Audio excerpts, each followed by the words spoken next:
जय हिंद। आप सभी का मेरे डिफेंस चैनल पे स्वागत है। तो आज की डिफेंस अपडेट वीडियो में तो अभी फिलहाल अमेरिका के द्वारा भारत के फाइटर जेट्स इसके अलावा जेट इंजन को लेकर अलग अलग ऑफरें भारत को दी जा रही है। तो अगर अमेरिका भारत को ऑफर दे रहा है तो रशिया क्यों पीछे रहेगा। तो रशिया की ओर से भी एक बहुत ही बड़ी ऑफर भारत को दी जा रही है। तो इस ऑफर के बारे में डिटेल से डिस्कशन करने वाले हैं। तो अगर आप मेरे डिफेंस चैनल पर नए हैं तो प्लीज़ मेरे डिफेंस चैनल को सब्सक्राइब करें, बेल आइकन दबाना ना भूलें और कमेंट सेक्शन में जय हिंद जय भारत जरूर लिखिएगा। और अगर आपको मेरा कंटेंट अच्छा लगता है तो वीडियो को लाइक भी कर दीजिएगा। तो आज की डिफेंस अपडेट वीडियो को शुरू करते हैं। तो अभी फिलहाल रशिया भारत को अपना जो Su-75 चेकमेट फाइटर जेट है उसकी ऑफर कर सकता है। तो अभी फिलहाल अमेरिका लगातार अपने F-21 इसके अलावा जनरल इलेक्ट्रिक्स अपने F-414 INX इंजन की ऑफर भारत को कर रही है। तो रशिया भी इस मैदान में कूद पड़ा है। तो रशिया बहुत ही जल्द Su-75 चेकमेट का ऑफर भारत को कर सकता है। इससे पहले भी कई बार रशिया के द्वारा यह बयान दिया गया है कि Su-75 चेकमेट का जो संभवत ग्राहक है वो भारत बन सकता है, क्योंकि अभी फिलहाल भारतीय वायुसेना को एक बड़े नंबर में फाइटर जेट की ज़रूरत है। इसके अलावा भारतीय वायुसेना के प्रमुख ने भी कई बयानों में कहा है कि भारतीय वायुसेना अभी फिलहाल मॉडर्न 4.5 जनरेशन के फाइटर जेट को ढूंढ रही है। इसके अलावा 5th जनरेशन की टेक्नोलॉजी भी ढूंढ रही है जो कि भारतीय वायुसेना की ज़रूरतों को पूरा कर सके। तो इसी चीज़ को ध्यान में रखते हुए रशिया भारत को Su-75 चेकमेट का ऑफर दे सकता है। भारत रशिया के लिए एक बहुत ही ज़्यादा इंपॉर्टेंट डिफेंस पार्टनर है, क्योंकि भारत रशिया से कोई भी फाइटर जेट को लेता है तो वह एक बड़े नंबर में लेता है, जैसे कि MiG-21 और Su-30 MKI। तो इन फाइटर जेट्स की जो सेल्स थी वो भी बहुत ही ज़्यादा बेहतर थी भारत की वजह से। इसके अलावा रशिया के और भी ज़्यादा मॉडर्न फाइटर जेट है जैसे कि Su-35, पर उनकी जो सेल्स है वह उतनी ज़्यादा नहीं है। तो भारत डिफेंस के क्षेत्र में रशिया के लिए बहुत ही ज़्यादा इम्पोर्टेंट हो जाता है, क्योंकि अगर भारत कोई फाइटर जेट रशिया से नहीं लेता तो उसकी सेल्स उतनी ज़्यादा नहीं होती है। तो आप उसका एग्जाम्पल Su-57 फैलन से ही देख सकते हो। जो Su-57 फैलन है वह एक 5th जनरेशन का एक बहुत ही बेहतरीन मैन्यूवरेबल फाइटर जेट है, पर उसको भी कोई एक्सपोर्ट ऑर्डर अभी तक नहीं मिल पाया है।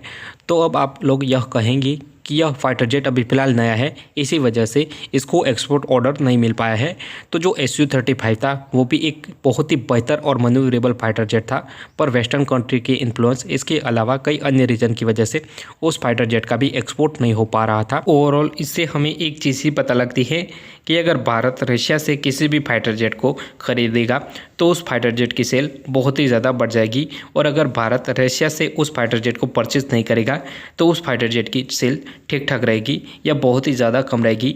तो इसी चीज़ को ध्यान में रखते हुए रशिया भारत को अभी फिलहाल एक बहुत ही बड़ी ऑफर दी है, और अभी फिलहाल जो भारत का झुकाव वेस्ट की ओर है उसको काउंटर करने के लिए भी लगातार रशिया की ओर से प्रयास किए जा रहे हैं। इसके अलावा रशिया के द्वारा भी नई नई ऑफर भारत को दी जा रही है।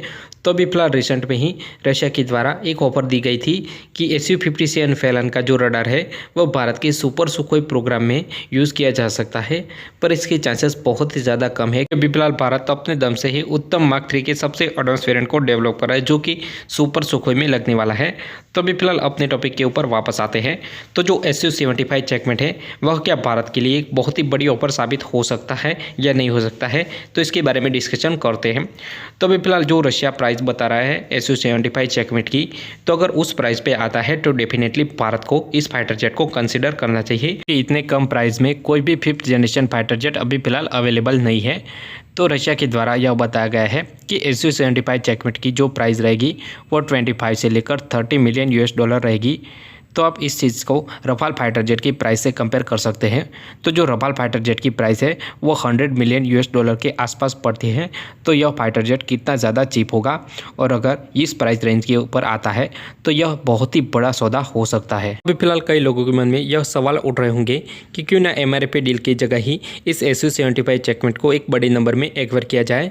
तो आपको मैं बता दूं कि MRP डील में जितने भी फाइटर जेट है वो भी फिलहाल एग्जिस्टिंग है, यानी कि बनके तैयार हो चुके हैं और वह प्रूवन है। पर अभी फिलहाल Su-75 चेकमेट है वह भी फिलहाल बनके तैयार नहीं हुआ है, और रशिया के द्वारा यह टाइमलाइन रखी गई है कि 2024 में इसका प्रोटोटाइप बनाया जाएगा और 2027 तक इसकी पहली टेस्ट फ्लाइट हो जाएगी। अगर 2027 तक Su-75 चेकमेट बनके तैयार हो जाता है तब जाके शायद भारतीय वायुसेना इस फाइटर जेट के बारे में सोच सकती है, और अगर इससे ज़्यादा लेट होता है तो डेफिनेटली भारतीय वायुसेना MRFA डील में से कोई भी फाइटर जेट को सिलेक्ट कर सकती है, क्योंकि 2030 तक Su-75 चेकमेट का वेट किया नहीं जा सकता। इसके अलावा यह फाइटर जेट सक्सेस होगा या नहीं होगा, इसके चांसेस भी कितने कम है वह पता नहीं है। भारतीय वायुसेना एक सिंगल फाइटर जेट के लिए इतने ज़्यादा साल वेट नहीं कर सकती है। इसके अलावा रशिया के द्वारा जो स्पेसिफिकेशन इस फाइटर जेट के बताए गए हैं वह इतने ज़्यादा कम प्राइस में बहुत ही ज़्यादा इंप्रेसिव है, क्योंकि इस डेलिया 30 इंजन के अलावा एक पावरफुल इंजन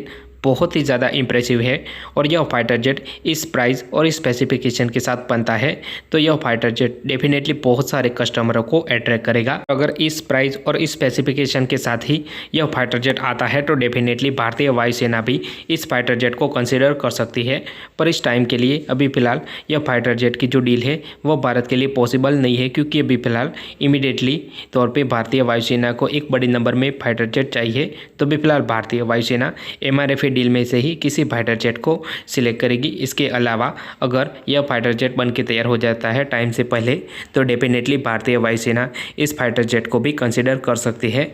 और अभी फिलहाल भारतीय वायुसेना को लगातार कई सारे देशों की ओर से ऑफर भी मिल रहे हैं, जो कि भारत के लिए बहुत ही ज़्यादा अच्छा है। तो अगर आपको मेरा इन्फॉर्मेटिव वीडियो अच्छा लगे please subscribe my channel and thank you for watching.